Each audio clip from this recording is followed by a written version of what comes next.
마태복음 5장 27절에서 30절까지의 말씀을 교독하겠습니다. 마태복음 5장 27절에서 30절입니다. 27절 제가 먼저 읽겠습니다. 또 간음하지 말라 하였다는 것을 너희가 들었으나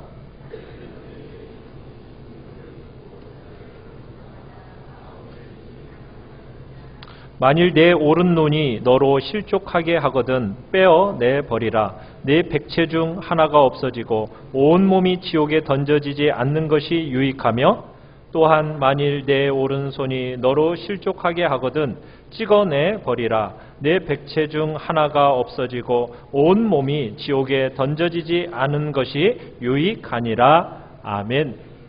오늘 말씀의 제목을 같이 한번 읽어보겠습니다. 시작. 간음하지 말라. 우리 주님이 이 땅에 오셔서 참으로 당시의 유대인들과는 그들이 생각지 못하는 모습들을 많이 보이시고 말씀도 하셨어요. 특별히 죄인들과 함께 먹고 마시는 장면이나 또 유대인들이 가지고 있던 통념, 행위와 공로와 자격으로 구원받을 거라고, 율법을 지켜야 구원을 받을 거라는 그 생각을 우리 예수님께서는 깨시고 어떻게 보면은 오직 은혜로 말미암아 구원받는 그 길에 대해서 새로운 길을 보여주신 것을 우리는 보고 있습니다. 주님은 그 당시 유대인들이 생각했던 다른 길을 보여주니까 그 주님의 가르침에 대해서 유대인들은 어떤 생각을 가졌느냐면 이 예수라는 자는 율법을 폐하러 온 것인가? 이 예수라는 자는 이 율법이라는 것을 축소하고 제한시키려 오른 것은 아닌가? 라는 어떤 의구심을 가지게 되었습니다. 그때 주님이 뭐라고 말씀하셨습니까? 나는 율법을 폐하러 온 것이 아니라 완전케 하러 왔다. 그리고 그 율법을 완전해진 그 율법을 통해서 구원하고 하나님의 그 새로운 질서를 알게 된 성도들은 바리새인이나 서기관들의 그 의보다도 더 나은 의를 가진 세상을 사는 사람들이다라고 주님은 선언을 하셨어요. 그러면서 주님이 그들의 오해를 불식시켰는데 예수님은 지금 율법의 이 바른 해석을 통해서 이 율법을 완전케 하시고 바리새인과 서기관보다도 더 나은 의를 가지고 산다는 것이 뭔가 이것을 보여주시기 위해서 지금 6가지 예를 들고 계신다라고 지난주에 말씀을 드렸습니다. 지난주에 그 중에 하나가 뭐였습니까? 10계명의 6번째 계명인 살인하지 말라였죠. 오늘 본문은 7번째 계명입니다. 무엇입니까? 간음하지 말라. 자, 오늘 주보의 1번을 우리 같이 한번 읽어보겠습니다. 주보 1번의 말씀 요약이 1번입니다. 시작. 간음하지 말라는 율법에 대한 예수님의 재해석. 우리 말씀 27절을 같이 읽겠습니다. 시작. 또 간음하지 말라 하였다는 것을 너희가 들었으나. 10계명의 7번째 계명, 간음하지 말라. 이 당시에 서기관과 바리새인들은 이 계명을 이렇게 해석했습니다. 배우자 외에 다른 이성과 잠자리를 함께하는 것이 간음이다. 이렇게 정의를 내렸습니다. 불법한 잠자리. 그 불법한 잠자리를 하지 않으면 계명을 지키는 거다. 이렇게 생각을 했던 거죠. 그런데 이렇게 생각을 하면 이 계명은 축소시키는 겁니다. 제한시키는 거예요. 축소하고 제한시키면 어떤 일이 벌어질까요? 그 계명을 내가 지켰다라는 생각을 하게 돼요. 그러면서 어떤 마음을 가지게 돼요? 나는 의롭다. 그런 자기의라는 것이 생기기 시작합니다. 하나님이 주신 의가 아니라 자기의. 나는 배우자 외에 다른 사람과 잠자리를 하지 않았기 때문에 나는 계명을 지켰어. 이것을 어기는 저런 사람은 나쁜 사람인데 저런 나쁜 사람과 나는 같지 않아. 나는 달라. 이러면서 자기의가 생기는 겁니다. 하나님이 주시는 의가 있어야 하는데 그 의가 아닌 내가 스스로 의롭다라고 하는 그 의로움, 그 의로움의 자리로 나아가는 거예요. 그런데 세상의 많은 사람들이, 아니 우리 믿는 자들이라고 얘기하는 많은 사람들도 이런 왜곡된 의의를 가지고 살아가고 있습니다. 그런데 오늘 주님은 이 계명을 어떻게 해석하고 계십니까? 자, 우리 28절 같이 한번 읽어보겠습니다. 시작. 나는 너희에게 이르노니 음욕을 품고 여자를 보는 자마다 마음에 이미 간음하였느니라. 행위로 누군가와 잠자리를 같이 하지 않았더라도 다른 이성을 바라보면서 마음에 음란한 생각, 음란한 마음이 들면 어떻게 된다고요? 그것이 바로 뭐라고요?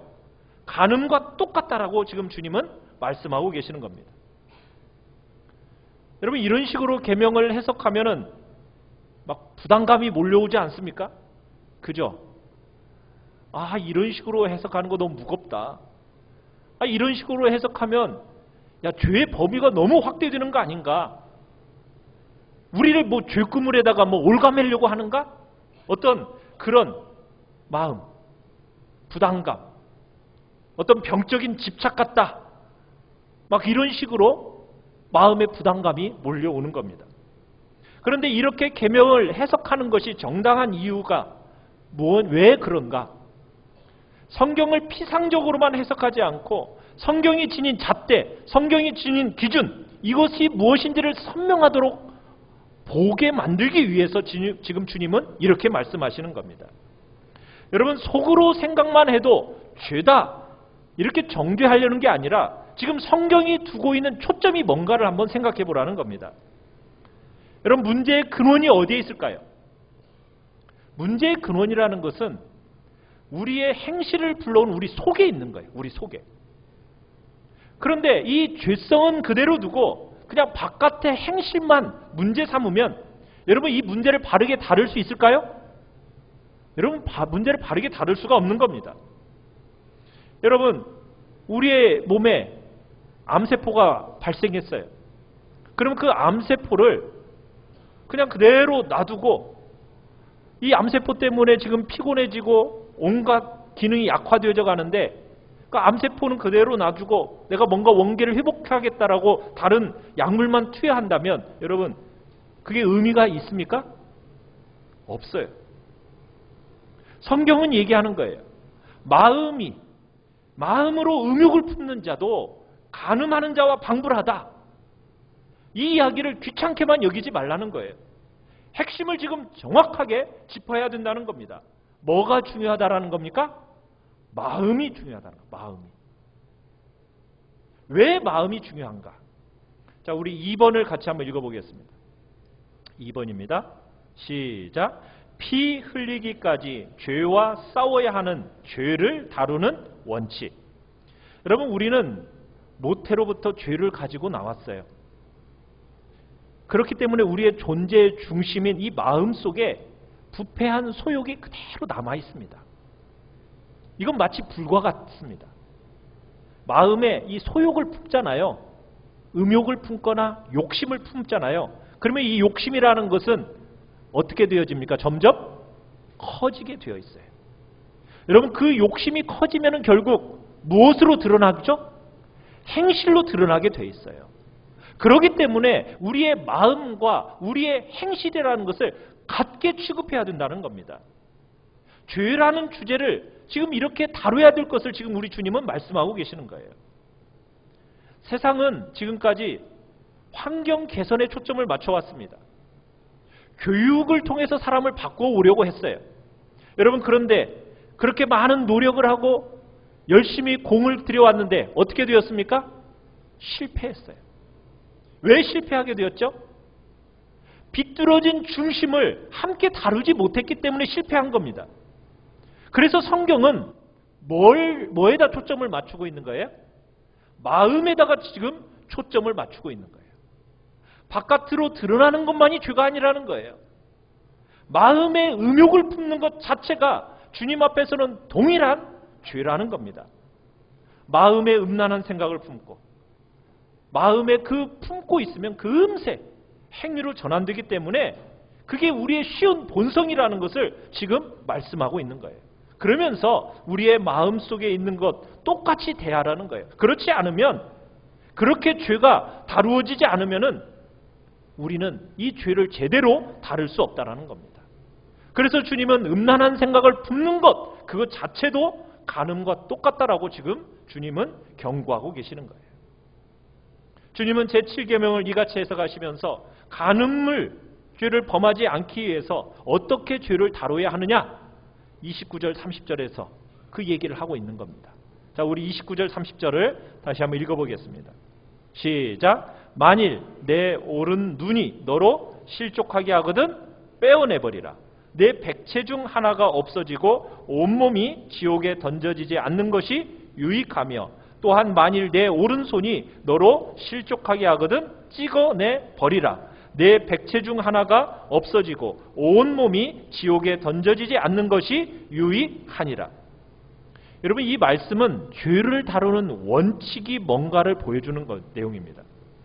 여러분, 이 내용을 그냥 문자적으로만 읽어서는 안 돼요. 죄를 극복하기 위해서는 지금 신체의 어떤 부분을 찍어내라, 뽑아내라, 여러분 이렇게 문자적으로 해석하면 안 됩니다. 그런데 이 교회 역사 속에서 실제로요, 죄를 안 지키기 위해서 잘라내고 뽑아낸 사람들이 있어요. 참 훌륭한 분들이셨죠. 그렇지만 본문을 여러분 이렇게 해석하면 안 돼요. 오른눈을 뽑아낸다고 해서 왼눈을 가진 채 있으면은 여러분 죄에 안 들어옵니까? 죄가? 아니죠. 오른눈을 뽑아도 왼쪽 눈으로 똑같은 죄를 짓는 것이 우리 인간이에요. 오른손을 잘라내도 왼손으로 또 똑같은 나쁜 짓을 합니다. 그래서 그런 예화가 있잖아요. 도박에 너무 미친 사람이 내가 도박을 하지 않겠다 하고서는 오른손을 잘라냈더니 그 다음에 뭘로 해요? 왼손으로 하고, 왼손도 잘라냈더니 발로 한다고 그러잖아요. 그게 인간이에요. 이 죄의 근원은 마음에 있기 때문에 뭔가를 찍어내고 잘라낸다고 해서 죄를 떠나는 것 불가능합니다. 그래서 우리 기독교에서 성경은 수도원에 대해서 그렇게 긍정적으로 바라보지 않습니다. 왜요? 마음의 부패를 안고 속세를 떠난다고 해서 여러분 죄가 없어집니까? 아니에요. 인간 본성 자체가 죄인이기 때문에 수도원에 갖다 놔도요 똑같아요. 부패하는 나쁜 존재예요. 여러분 세속을 떠나서 산속에 들어가 산다고 해도 아무 소용이 없는 겁니다. 눈 하나 뽑아내도, 손을 찍어내도 그 아픔이 몇 달간 있을 때는 뭐 좀 제대로 사는 듯 하다가요 금방 무너지는 게 우리 본성이에요. 그게 인간입니다. 그렇다면 오늘 본문은 우리가 어떻게 해석해야 되는 걸까요? 하나님께서 우리에게 주신 눈과 손이라는 것은 참 귀한 선물입니다. 너무나도 유용한 선물이에요. 그런데 이 눈과 손이라는 것이 너무 쉽게 죄의 도구로, 죄의 통로로 사용될 위험이 있습니다. 그래서 눈으로 죄를 보잖아요. 그 죄를 봄으로 말미암아 우리의 마음속에 이 죄의 불씨가 어떻게 됩니까? 번집니다. 불이 막 붙어요. 그래서 이 죄의 통로인 눈을 뽑은 것처럼 이 세상을 살라는 거예요. 죄를 그렇게 다루라는 겁니다. 손도 마찬가지예요. 손을 통해서 마음에 있는 이 죄악의 불씨가 번져서 불이 붙게 만든다면 그 손을 정말 잘라서 손이 없는 사람처럼 그렇게 죄를 다루면서 이 세상을 살으라고 지금 주님은 말씀하고 계시는 거예요. 정말 뽑고 정말 절단하라는 얘기가 아닙니다.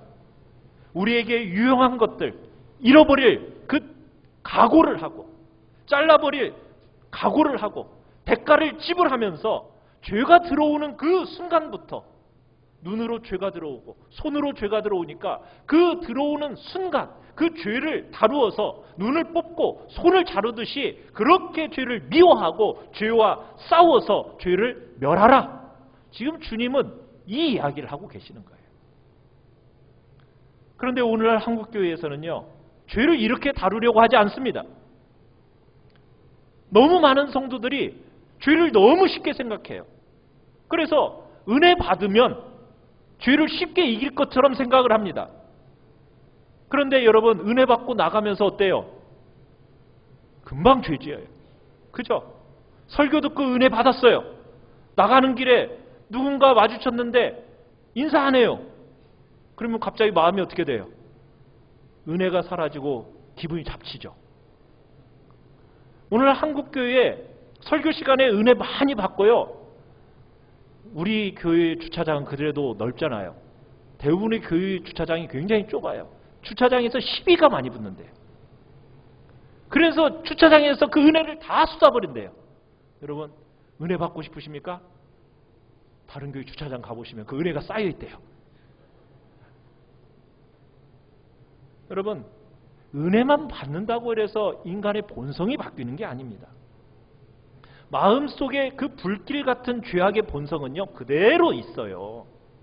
여러분의 눈으로 뭔가를 보고 죄가 여러분 속에서 촉발되듯이 불일듯이 일어납니까? 그렇다면 어떻게 해야 된다고요? 눈을 뽑는 것 같은 그 상실의 아픔과 대가를 지불하면서 그렇게 죄를 다루라는 거예요. 죄가 들어와서 여러분 속에 남아있는 그 악한 본성에 막 불을 지르지 않도록 어떻게 하라고요? 피 흘리기까지 죄와 싸우라고 지금 우리 주님은 권면하고 격려하고 계시는 거예요. 실체를 실제로 절단하라, 뽑아라 이런 얘기를 하는 게 아니라 죄는 이렇게까지 다루어져야 된다. 지금 주님은 이 말씀을 하고 계신 거예요. 얼마나 많은 사람들이 지금 죄가 쉽게 다루어지는 길을 찾는지를 몰라요. 그래서 죄를 깨닫고 바르게 다루려 하기보다는 자꾸 뭔가 내가 체험을 강렬하게 한번 하면은 죄를 쉽게 이길 수 있을 거야, 이런 생각을 가지고 나오는 사람들이 있어요. 여러분, 한 번의 경험으로 죄가 사라져버릴까요? 안 됩니다. 우리가 이 세상에서 육체를 가지고 세상을 사는 동안요, 절대로 우리의 마음속에 있는 죄성은 사라지지 않아요. 우리는 죄와 싸워야 됩니다. 피 흘리기까지 싸워야 됩니다. 죄를 죽이는 일이 어떻게 보면 신앙생활에서 제일 중요한 핵심 중에 하나란 얘기입니다. 그래서 청교도의 황태자인 존 오웬이라는 사람은 이런 책을 지었어요. 죄 죽임의 교리. 무슨 책이요? 죄 죽임의 교리. 그 정도로 죄를 다루고 피 흘려 싸워야 마침내 이기면서 나아가라고 그렇게 우리를 촉구하고 있는 거예요. 세 번째, 우리 같이 한번 읽어봅시다. 3번입니다. 시작. 인격적인 결단을 통해 성령님과 내가 함께 이루어가는 거룩. 지금 한국교회는 거룩한 삶을 살기로 결단하고 나아가요. 그런데 자주 넘어지고 실패하니까 자꾸 그것을 이용해서 거짓 선생들이 자꾸 일어나요. 야, 네가 하려니까 안 되는 거야. 네가 하니까 안 되니까 주님께 맡겨. 그러면 주님이 다 알아서 해주실 거야. 왜요? 죄의 문제로 너무 고통스럽고 힘들어하니까 그 얘기가 어때요? 솔깃하지 않으세요? 아유, 주님께 맡기면 주님이 다 알아서 해주신다는데 내가 뭐 그렇게까지 이렇게 고통스럽게 고민할 필요가 뭐가 있어? 그런 얘기를 하니까 이게 진리의 길인 양 막 가르침을 받아들여요. 결국 무엇을 만들어낸지 아십니까? 무율법주의를 생산해냅니다. 그러면서 뭐라고 그래? 네 마음이 가는 대로 하는 거야. 너무 힘들게 살지 말고 네 마음에서 원하는 대로 행하는 것이 주님이 하시는 일이야 하면서 무율법주의를 조장해 나아간다는 거예요. 여러분, 이런 것은 교회 역사 속에서 계속 반복되어져 온 전형물임이에요. 성경은 절대 그렇게 얘기하지 않습니다. 거룩하고 성결한 삶을 위해서 그냥 하나님께 맡기고 하나님이 하시게 해라. 우리가 아무것도 할 필요 없다. 여러분, 성경은 절대로 그렇게 얘기하지 않는다고요. 오늘 본문에서 얘기한 거 보십시오. 뭐라고 얘기하고 있어요? 눈을 뽑으라는 거예요. 손을 찍어내라는 거예요. 너무 단호하지 않습니까? 우리가 어떤 삶을 살지 결단하고 그 삶과 행실을 그렇게 살아가도록 촉구하는 것이 지금 성경이 보여주는 교훈이에요. 물론 개인적으로 하나님의 말씀을 받고 나서 그래, 이제부터는 내가 이렇게 살아야지, 거룩하게 살아야지, 죄를 짓지 말아야지. 여러분 결심해요. 돼요, 안 돼요? 삶이 안 되죠. 다 똑같이 경험하시는 바잖아요. 자, 그런데 우리가 결심한다고 해서 즉시 이루어지진 않아요. 그래서 하나님이 우리에게 선물을 주셨어요. 여러분 선물 받으셨죠? 무슨 선물 받으셨습니까? 죄를 이길 수 있는 선물. 뭘 받으셨어요? 성령 하나님을 여러분에게, 각자에게 주셨어요. 여러분 성령님은 누가 받는 겁니까? 어느 정도 조금 연륜이 있는 분들이 받는 건가요? 좀 영적인 수준이 오른 사람들이 성령을 받는 건가요? 아니죠. 성령은 누가 받는 거예요? 예수 그리스도를 진실로 내가 주인이라고 고백하고 내 마음에 영접한 사람은 누구든지 그 심령 안에 누가 들어와 있습니까? 성령 하나님이 들어와 계십니다. 진실된 성도에게는 무차별적으로 값없이 우리에게 주시는 선물이 바로 이 성령님이에요. 영적인 수준을 따라서 성령 충만함이 됐냐? 아닙니다. 금방 교회에 나왔더라도 예수 그리스도를 여러분들이 진정으로 고백한다면, 주인으로 고백한다면 여러분의 심령에는 성령님이 계시고 여러분이 성령의 충만함을 기도한다면 연륜과 상관없이 모든 성도들은 다 성령의 충만함을 누리며 살아가게 되는 겁니다. 그게 하나님이 주신, 우리에게 주신 선물이에요. 그래서 우리는 이 성령의 도우심을 통해서 생명을 얻은 성도로서 거룩한 삶을 살아내라는 거예요. 그러면서 서기관과 바리새인들과 보다 더 나은 의를 행하는 존재로 살아가라고 지금 주님은 말씀하고 계시는 겁니다. 성령님을 의지하고 그분과 동행하면 여러분 서기관과 바리새인보다도 더 나은 의를 행하는 삶을 살게 되는 거예요. 그런데 또 이렇게 말했더니 또 이렇게 말해요. 오해해가지고 성령님 나 도와주세요, 성령님 의지합니다 하고 말하면은 막 다 알아서 해준다고 또 이렇게 얘기해요. 그래서 성령님이 얘야 오른손 들어라, 얘야 왼손 들어라. 그렇게 성령님이 지시해주면 그렇게 막 따라가면 될 것처럼 기대를 해요. 뭐 우리가 로봇인가요? 여러분 우리는 로봇 같은 어떤 종 같은 존재로 부름받지 않았습니다. 우리는 완전한 인격체로서 인격적인 존재예요. 나의 지성과 나의 감정과 나의 의지가 그대로 발현되는 존재입니다. 우리는 하나님의 자녀예요. 로봇이나 종처럼 부름받은 존재가 아니라고요. 우리는 주님과 사귀고 주님과 교통하면서 물론 성령님을 의지해야 바른 거룩함과 과정을 통과하죠. 그런데 나는 가만히 있고 그저 성령님만 의지하면 성령님이 다 알아서 해주시겠지. 여러분 그런 뜻이 아니에요. 성령님 제가 믿습니다 이렇게만 얘기하면 다 해주시는 분이 아니라고요. 무슨 얘기예요? 성령님은 우리의 인격의 삶과 결단과 소원과 끝없는 훈련의 과정을 사용하시면서 역사하시고 일하시는 거예요. 여러분 이거 기억하셔야 됩니다.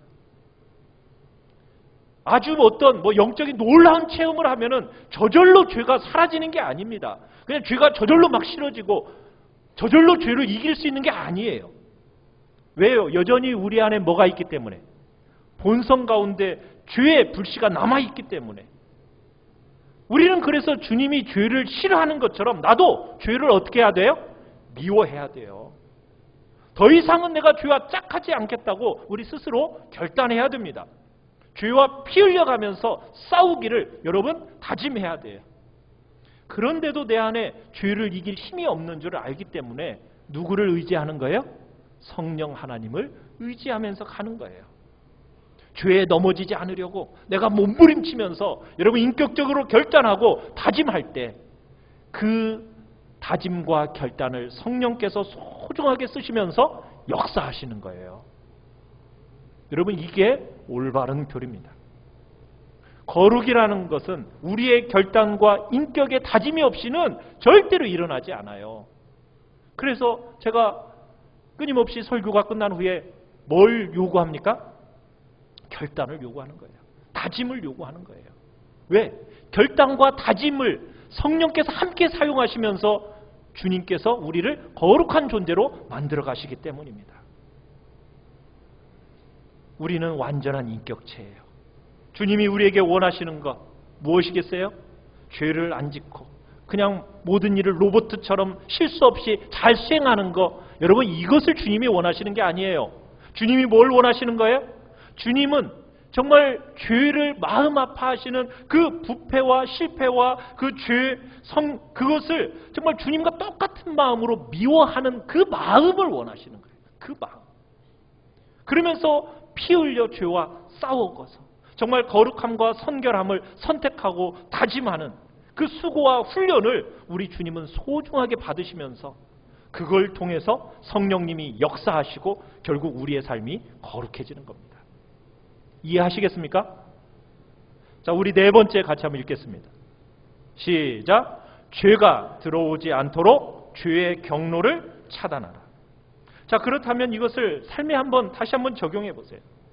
여러분이 눈으로 뭔가를 봤어요. 근데 그걸 통해서 내 마음에 음란함과 부패와 음행하고 싶은 마음이 막 생겼어요. 아직 행위로 옮겨지진 않았어요. 그런데 성경이 말하는 대로 어떻게 하라는 거예요? 그 눈을 어떻게 하라고요? 뽑아버리라는 거예요. 진짜 뽑으라는 얘기가 아니죠? 무슨 얘기예요?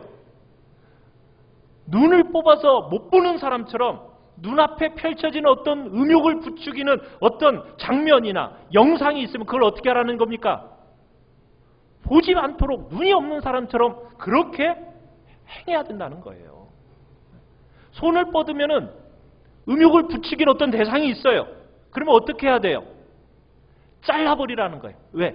그걸 만지지 않기로 결심하는 겁니다. 죄가 들어오는 그 죄의 경로를 어떻게 하라는 거예요? 차단하라는 거예요. 왜? 눈으로 들어오고 손으로 들어오니까 그걸 어떻게 하라고요? 차단하라는 거예요. 죄가 들어오는 경로 먼저 차단하라는 거예요. 구체적인 행실로 옮겨지지 않도록 죄를 문간에서 끊어내버리라는 거예요. 이게 주님이 우리에게 촉구하시는 내용이에요. 우리의 눈으로 보고 마음으로 들어와서 여러분 품으로 딱 들어오는 순간 여러분 행실로 옮겨지는 건 금방입니다. 왜? 죄와 우리 사이는요 한 걸음밖에 없어요. 눈으로 들어와서 마음에 딱 들어와가지고 그것을 내가 품는 순간 우리는 곧바로 뭘 행하게 되어 있는 거예요? 죄를 행할 수밖에 없는 존재인 거예요. 그게 인간입니다. 여러분, 우리 한국 사회가 어떻습니까? 음행을 권하는 사회예요. 남자들 군대 갔다 오신 분들 다 아시잖아요. 얼마나 음행을 부추기는지 몰라요. 직장도 마찬가지예요. 남자들의 세계가 그렇습니다. 위험천만한 세계입니다. 하나님이 좀 잘 만들어 놓으신 분들은 더해요. 그죠? 남자든 여자든 좀 잘생긴 사람들은 이쪽 저쪽에서 지뢰밭이에요. 지뢰밭. 발을 어디 대야 할지 모를 정도로 지금 이 시대가 그렇고요. 세상이 그렇습니다. 여러분, 괜찮은 직장 다니는 사람도 마찬가지고요. 사회적으로 존경받을 위치에 있는 사람들은요 더 심해요. 성적인 유혹을 더 받아요. 여러분, 드라마, 영화, 소설 여러분 읽어보시면 알잖아요. 거기에서 불륜을 사랑이라는 미명하에 얼마나 미화시킵니까? 죄를 합리화시켜요. 이 시대의 스마트폰 어때요? 컴퓨터, 온갖 음란한 영상이 정말 무차별적으로 쏟아지고 있어요. 음란한 욕구를 정말 끊임없이 정당화하도록 정말 마음으로 품도록 이렇게 방탕한 사회를 우리가 살아가고 있어요. 그런 사회 속에서 우리 주님이 지금 뭐라고 말씀하신다고요? 단호하게 끊어내라는 거예요. 네 눈이 죄를 지켜 하거든 어떻게 하라고요? 뽑아버리라고요.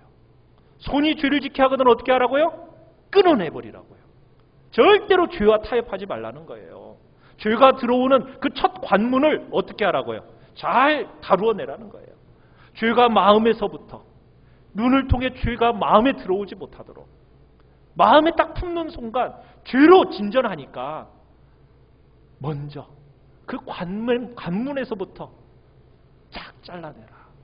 이게 주님께서 이 세상에서 죄를 이기고 거룩한 삶을 살게 되는 방법이라고 지금 주님은 말씀하고 계시는 거예요.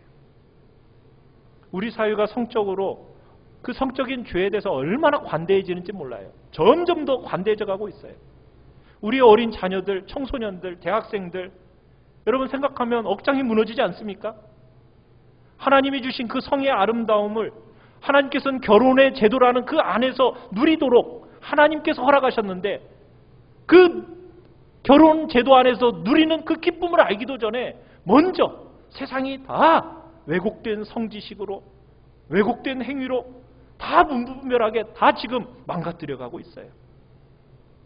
간음을 권하는 사회, 이 사회입니다. 젊은 사람들만의 얘기인가요? 아니죠. 나이를 드신 분들도 똑같지 않나요? 정욕이 없어지나요? 아니죠. 조금 줄어들 뿐이죠. 그죠? 여전히 우리 안에 부패한 본성이 남아있어서, 그렇기 때문에 우리 죄의 뿌리가 되는 마음까지 우리 다루어야 됩니다. 내가 이러 상실의 그 대가집을 기꺼이 감당하면서 내가 거룩함과 성결함을 보존하겠다. 여러분, 이렇게 세상 사람들과는 다른 정신을 가지고 살아내야 됩니다. 그런 사람이 바로 성도입니다. 그런 사람이 바로 하나님의 백성이에요. 그런 사람들이 바로 이 세상에서 빛이요 소금으로서의 역할을 감당하며 살아가는 겁니다. 세상 사회가 우리에게 원하는 것은 남들보다 조금 윤리적이고 좀 도덕적으로 괜찮아 보이는 것, 여러분 그것으로는 안 돼요. 우리의 내면에서부터 구체적인 행실에 이르기까지 여러분 바리새인과 서기관보다도 더 나은 의를 행하는 하나님의 백성을 지금 이 시대는 기대하고 있고 바라고 있는 겁니다. 죄의 유혹은 끊이지 않습니다.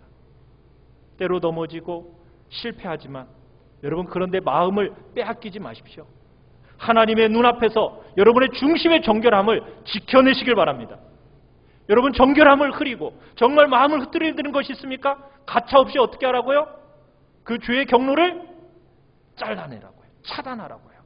내가 어떤 대가를 지불하더라도, 내 눈을 뽑더라도, 내가 손을 잘라내더라도 그런 각오를 가지고 거룩함과 성결함을 선택해야 이 시대를 정말 빛과 소금으로서 살아갈 수 있다는 거예요.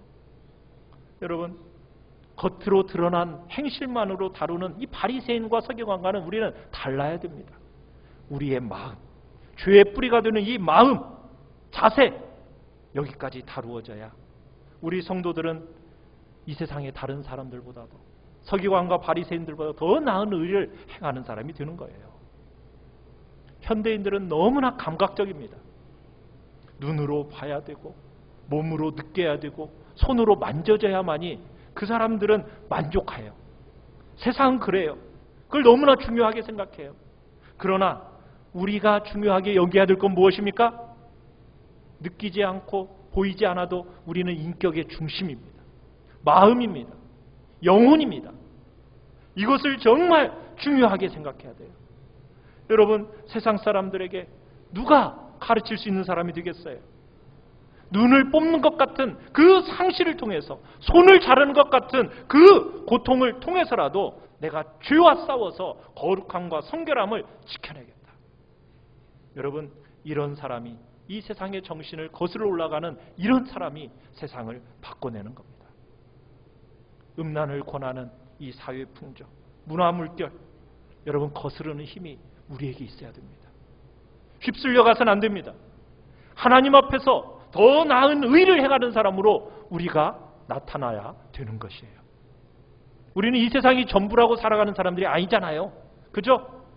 다가오는 영원한 세상을 바라보며 살아가는 사람들 아닙니까? 사람들이 나를 어떻게 평가하는가, 그거 중요한 게 아니잖아요. 뭐가 중요합니까?